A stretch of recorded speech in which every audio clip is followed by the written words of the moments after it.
viu, Calixto? Aí estava lá e só tinha um microfone. Uma briga danada, um pau danada. Aí o cara veio falar e pegou meu microfone.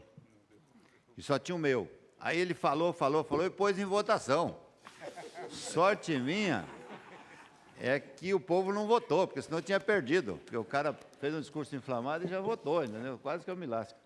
Então eu aprendi que não devo dar o meu microfone. Mas então, com a palavra, Roberto Santiago. Obrigado, presidente Paulinho. Bom dia a todas e a todos.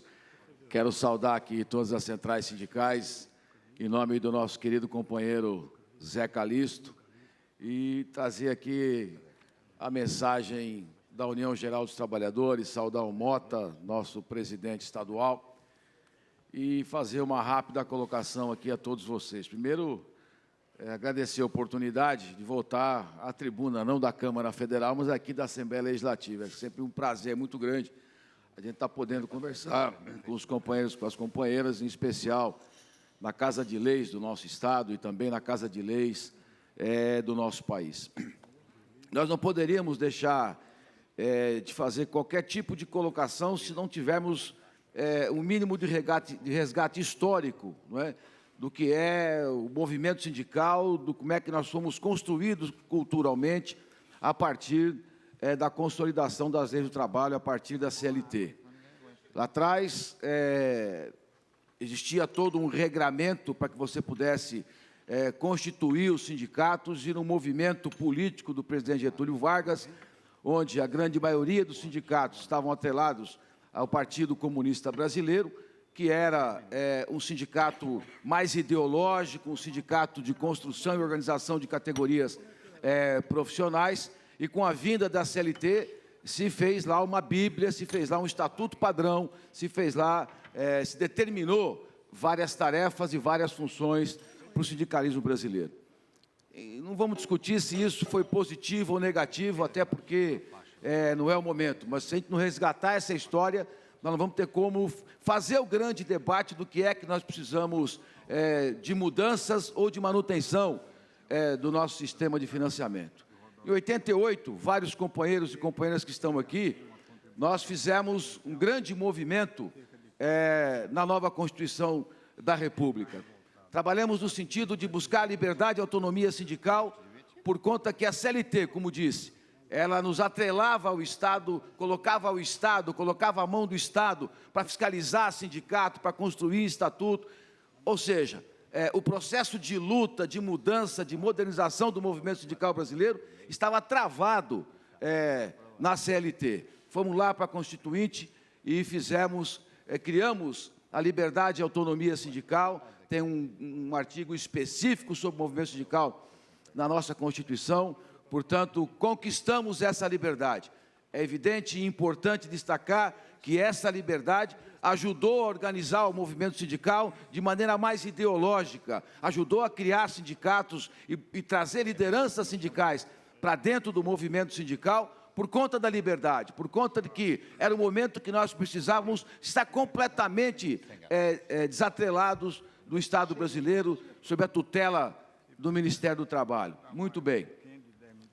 Exceto o lado positivo desse movimento, nós também temos que, e nós que trabalhamos cotidianamente com os trabalhadores e com o movimento sindical e dentro desse processo de organização, temos que ter clareza que essa liberdade e autonomia sindical também teve problemas. Também teve problemas, claro, porque todos que estão aqui, nós trabalhamos de verdade para construir um sindicato que vai representar trabalhadores. Agora, como em todo momento, como em toda articulação onde existem seres humanos, apareceram também os aproveitadores, que criam sindicatos em praças públicas, criam sindicatos em logradouros que não existe o endereço, que não existe o número, que não tem o menor compromisso com os trabalhadores, que sequer trabalharam em determinadas empresas daquele movimento que está se propondo a criar um sindicato, ou seja, apareceu uma picaretada aí que nós também sabemos e temos que dar conta de resolver esse problema. Quando nós trabalhamos a liberdade e autonomia sindical na Constituição de 88, nós criamos lá que nós deveríamos, ao longo do processo, constituir um organismo que fosse o controlador do movimento sindical. Esse organismo é que teria que dizer, informado por dirigentes sindicais, patronais e de trabalhadores, para que nós pudéssemos dirimir os nossos problemas. Não conseguimos fazer isso. E os aproveitadores continuaram fazendo sindicatos em praça pública. É um absurdo, nós temos que reconhecer um grave problema do movimento sindical brasileiro, que para você fazer uma assembleia de trabalhadores, você tem que contratar seguranças, você tem que contratar pessoas para cuidar da assembleia, para que outros não invadam aquela assembleia. Nós temos que tratar de discutir o movimento sindical de verdade. Nós temos que ter o financiamento, claro que nós temos que ter o financiamento, mas nós temos que ter um órgão que vá organizar o nosso movimento sindical. É impossível continuar dessa maneira. Nós somos tratados pelos trabalhadores, pela mídia, pela sociedade brasileira, como pessoas meio que marginais. E nós é que temos que tratar disso. Nós é que temos que resolver isso. Portanto, Paulinho, nós temos uma proposta no sentido de além, de estar discutindo, e vou entrar no tema, a questão da manutenção do custeio das entidades sindicais.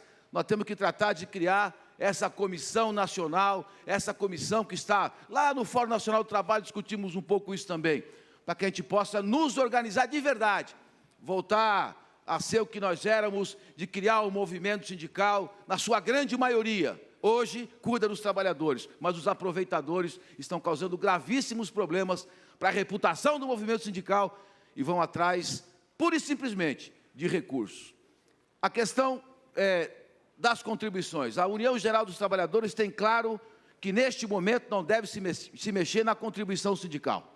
Não dá para você quebrar um sistema que já está construído ao longo do tempo, inclusive com a CLT, que eu já disse aqui, que nos dá a incumbência de ter o advogado, de ter o dentista, de ter o médico, de ter a colônia de férias, de ter o clube de campo, um movimento que foi construído ao longo do tempo, assistencialista. E você não pode, de um momento para outro, quebrar esse movimento, quebrar esse apoio que se dá ao conjunto dos trabalhadores, porque o Estado brasileiro não vai cobrir essa lacuna. O Estado brasileiro e o Ministério Público do Trabalho, eles têm que ter a compreensão e ver de perto o que é que o movimento sindical brasileiro faz pelos trabalhadores de verdade. Além da negociação coletiva,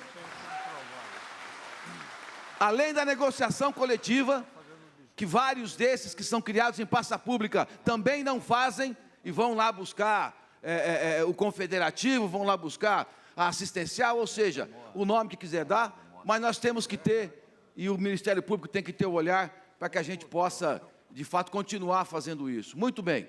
Agora, com referência à taxa negocial, à taxa assistencial, nós preferimos chamar, a partir da constituição desta comissão e do projeto que vai ser apresentado, nós preferimos chamar de taxa negocial.